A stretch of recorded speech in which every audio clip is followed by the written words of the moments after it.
In this video I'm going to be using the grid method to expand some brackets and simplify an expression.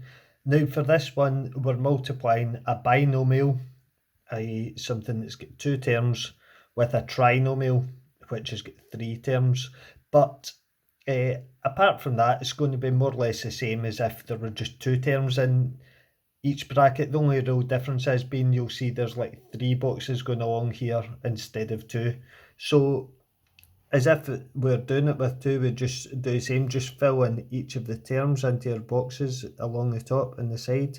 So we can do 5x and 3 and 2x squared, 7x and 4.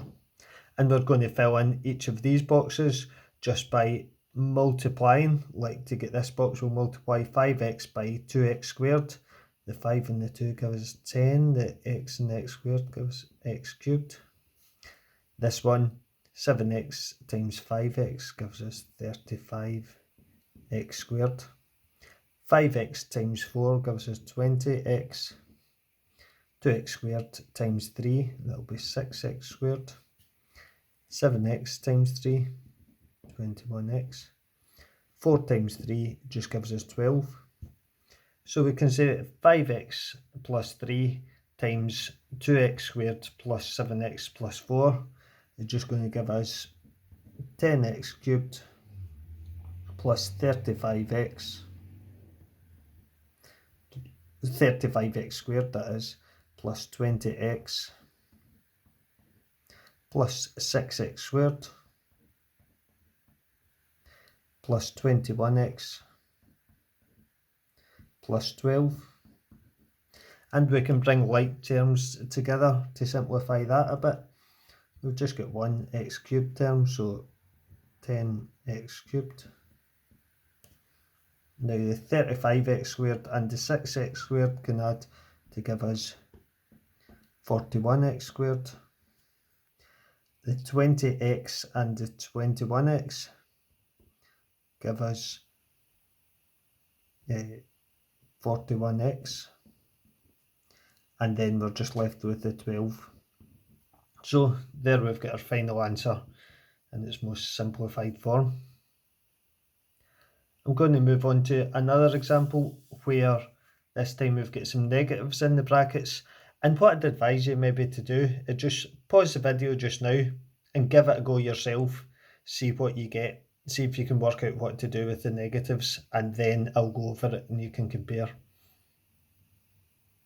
So for this one we're going to put the expressions in the boxes again. 4x here. Here we'll have negative 5 because it's 4x minus 5, the same as 4x add negative 5.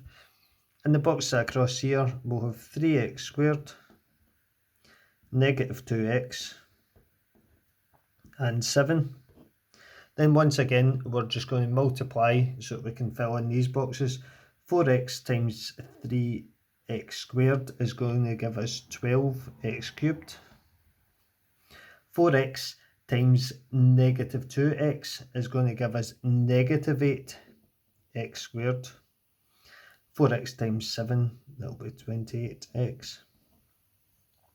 3x squared times negative 5 will be negative 15x squared. Negative 5 times negative 2x, well that will just be a positive 10x. And negative 5 times 7 will be negative 35. So we can now say that this expression here is equal to 12x cubed minus 8x squared, because that's a negative 8x there, plus 28x minus 15x squared plus 10x minus 35. So when we go to simplify that by bringing their like terms together, it's going to leave us with 12x cubed. Now we've got minus 8x squared minus 15x squared. We're going to end up with minus 23x squared. Adding these two we get plus 38 8x, and finally minus 35. And that's our final answer in its most simplified form.